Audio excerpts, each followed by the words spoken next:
And so kind of what happened in '04 to '07, we had an investor rush and started in the Sun Belt states like California, Vegas, and Florida.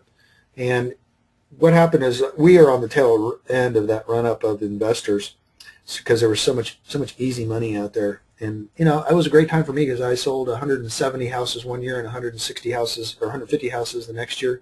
And so we enjoyed that. And here's why my point is a lot of my pocket listings that I have are those investors that bought in '05, '06, '07. And what they're doing is now, for whatever reason, putting their kids through college or just getting married, getting divorced, whatever, they want to sell their properties. So like I said, I have pocket listings, which are these cherry-picked homes are only a few years old.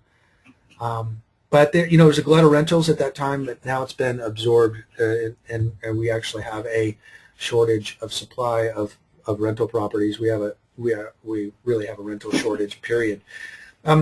So '04 to '07, we had a bit of a run up, but Texas doesn't have a huge appreciation as the areas of California. In 2007, 2012, investors started sloughing off their properties and selling them to owner occupants. So our supplies dropped. The apartment rents have gone up 20% in some areas. So we've seen a lot of people just getting fed up with the whole rental market, and they go buy. And so all this works out to be a perfect storm because you'd have, or say perfect opportunity, because you have now the builder's not able to keep up with the building, so people turn to resale homes. In the resale market, we had 5,500 homes in the market in Austin, and we had 4,900 pendings. Pending meaning those are homes that are under contract. So we're really running into a shortage of housing right here, both in new and resale. Builders can't keep up with it. They're raising their prices, which means resale is going to raise their prices as well, which is we're seeing. We saw about a 5 to 8% increase in prices citywide from the beginning of the year, and it's 5% in 6-7 months. That's a pretty quick appreciation factor. Some other areas that I have that I've seen, like one of my areas that I do a lot of business in, which is Avery Ranch.